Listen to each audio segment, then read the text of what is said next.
Hello मेरे प्यारे प्यारे दोस्तों, कैसे हैं आप सब। आज मैं आप सबको 300 सोने के सिक्के, अकबर और बीरबल की एक बेहतरीन कहानी सुनती हूँ। तो चलिए शुरू करते हैं।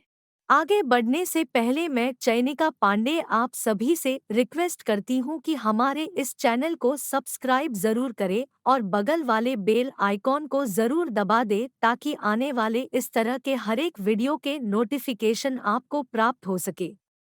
अकबर के दामाद को बीरबल से बहुत ईर्ष्या थी। उन्होंने एक बार बादशाह अकबर से कहा, जहां पनाह बीरबल को हटाकर उसकी जगह मुझे नियुक्त किया जाए, क्योंकि मैं बीरबल की तुलना में अधिक कुशल और सक्षम हूँ। इससे पहले कि बादशाह अकबर फैसला ले पाते, ये सूचना बीरबल को मिल गई। यह सुनकर बीरबल ने तुरंत ही इस्तीफा दे दिया और अकबर के दामाद को बीरबल की जगह नियुक्त कर दिया गया। अकबर ने नए मंत्री का परीक्षण करने का फैसला किया। बादशाह ने उसे 300 सोने के सिक्के दिए और कहा, इन सिक्कों को इस तरह खर्च करो कि 100 सिक्के मुझे इस जीवन में ही मिले, 100 सिक्के दूसरी दुनिया में मिले और आखिरी 100 सिक्के न यहाँ मिले और न वहाँ मिले। इस बात को सुनकर मंत्री आश्चर्य में पड़ गए और पूरी रात सो नहीं पाए। मंत्री की पत्नी ने कहा, आप परेशान क्यों हैं?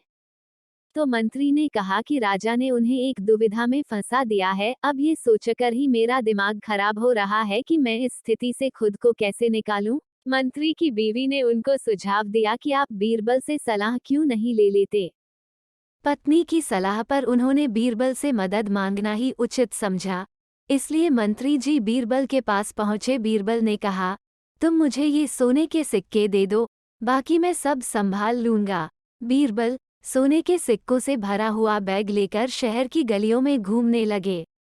अचानक ही उन्होंने देखा कि एक अमीर व्यापारी अपने बेटे की शादी का जश्न मना रहा है। बीरबल ने 100 सोने के सिक्के निकालकर उस व्यापारी को दे दिए और कहा, सम्राट अकबर ने तुम्हारे बेटे की शादी की शुभकामनाएं और आशीर्वाद स्वरूप ये 100 सोने के सिक्के भेज दिए। ये बात सुनकर व्यापारी को बड़ा ही गर्व महसूस हुआ कि राजा ने इतने विशेष व्यक्ति के द्वारा इतना महंगा उपहार उन्हें दिया है। उस व्यापारी ने बीरबल को सम्मानित किया और उन्हें राजा के लिए बड़ी संख्या में महंगे उपहार और सोने के सिक्कों से भरा हुआ बैग दिया।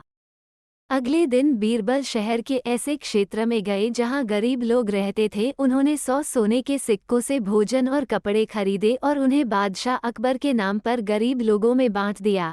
जब बीरबल वापस आए तो उन्होंने संगीत और नृत्य का एक कार्यक्रम आयोजित किया जहां उन्होंने 100 सोने के सिक्के खर्च कर दिए। अगले दिन बीरबल अकबर के दरबार में पहुंचे और घोषणा कर दी कि उसने वह काम किया है जो उसके दामाद नहीं कर पाए।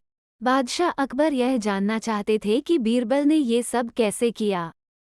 बीरबल ने सभी को बुलाया और फिर कहा, जो धन मैंने व्यापारी को उसके बेटे की शादी में दिया था वह वापस आप तक पहुंच गया, और जो धन मैंने गरीबों में बांट दिया वह धन आपको दूसरी दुनिया में जाकर मिलेगा, और जो धन मैंने नृत्य और संगीत में खर्च कर दिया है वो आपको ना यहाँ मिलेगा और न वहाँ मिलेगा। ये बात सुनकर अकबर के दामाद को अपनी गलती का एहसास हुआ और उन्होंने मंत्री पद से इस्तीफा दे दिया और बीरबल को अपना स्थान वापस मिल गया। सीख: दान या किसी अच्छे कार्य में खर्च होने वाला पैसा भगवान के आशीर्वाद के रूप में परिवर्तित हो जाता है। ऐशो आराम या गलत उद्देश्यों की पूर्ति के लिए खर्च किया हुआ धन बेकार ही माना जाता है।